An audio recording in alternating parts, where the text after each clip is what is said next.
At Staples Business Advantage, nothing can top the smarts and instincts of the thousands of experts on our team. While AI excels at processing data, automating tasks, and providing insights for better decision-making. And when they're used together, they're far more powerful than either is alone. Whoa. I've never felt more alive. Let Staples Business Advantage use today's latest innovations, plus our team's experience to make business easier for you. Sign up today and save 20%. Staples Business Advantage. Business is human. This is a Shares for Beginners quick tip. Essential lessons. Questions answered. Claude Walker is the founder of A Rich Life, writing the Ethical Equities column.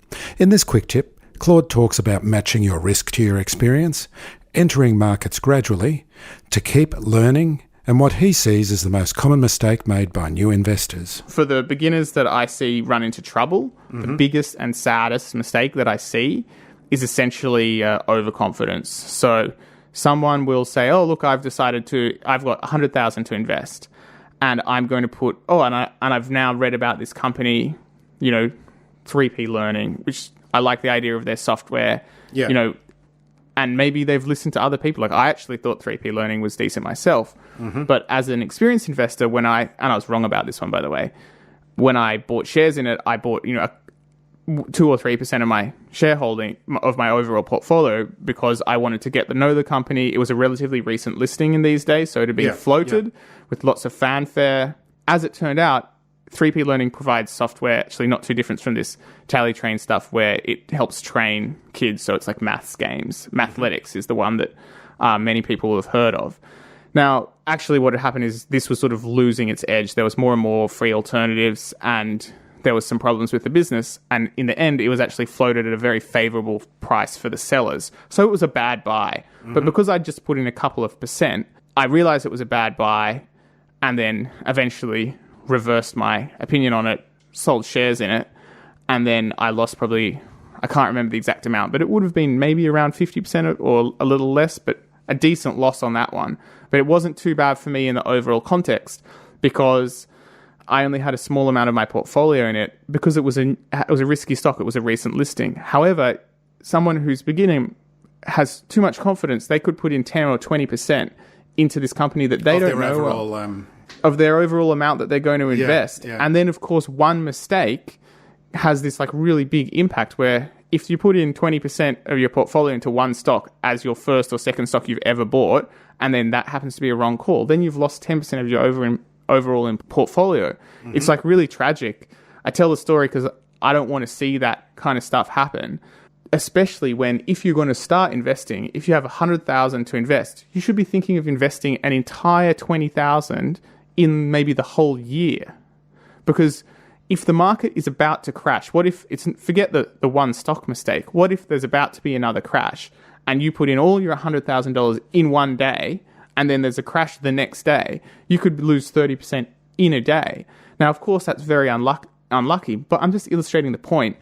Many people would be better off dollar cost averaging. So they buy some shares now. If the market sort of goes up and up, those shares will go up. Great, you can keep buying shares. If the market falls down, well, you've still got plenty of your money left to put in at those lower prices. So when my father-in-law wanted to start investing, he had a set amount of money.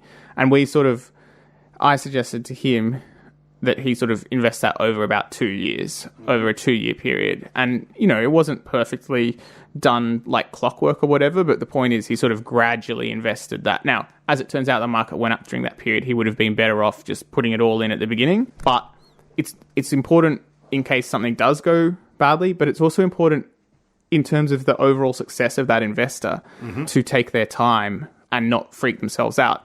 That means that by the time you've got your full amount of money invested, your full 100,000 investing, you'll have already had a year or more of watching how share prices going up and down.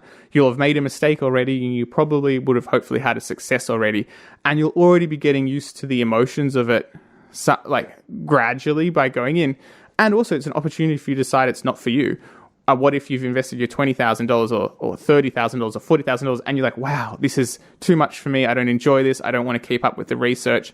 It's worrying me. Look, I'm not doing too badly, but I don't want to play anymore. Well, you're better off having only invested in a little bit in that scenario And look, the other thing is it gives you a chance to learn about these companies. So if you wanted to actually be a private investor that's good at it, you need to follow companies for a period of time.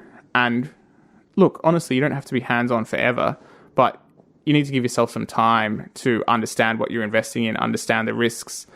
And if you're doing it gradually, that means that, you might have put in 2% of your overall portfolio in a company, and a year later you're like, oh, wow, this company's not doing what it said it's going to do. It had a lot of big promises in its IPO, but it didn't live up to them. At the very least, you wouldn't put any more in that one. You may even decide to sell.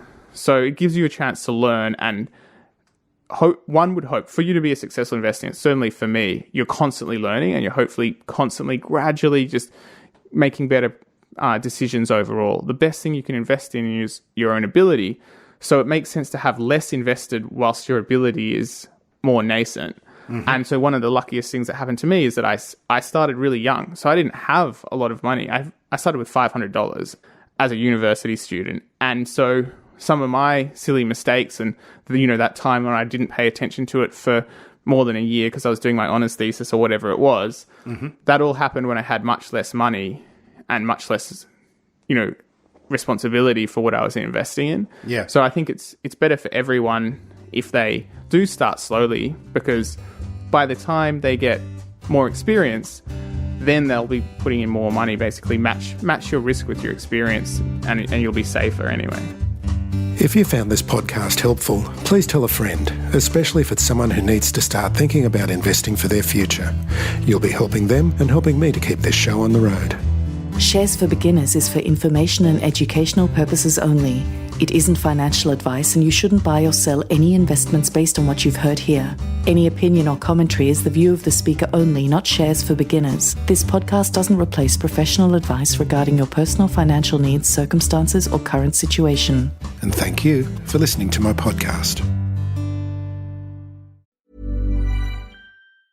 At Staples Business Advantage, our experts can help you find furniture that fits any design and budget, while AI can Recommend products based on preferences, generate 3D models for visualization, and optimize space planning for office furniture. take advantage of our team's eye for style and design. And my eye for, wait, I have no eyes. Only algorithms. Let Staples Business Advantage use today's latest innovations plus our team's experience to make furnishing an office space easier for you. Sign up today and save 20%. Staples Business Advantage. Business is Human.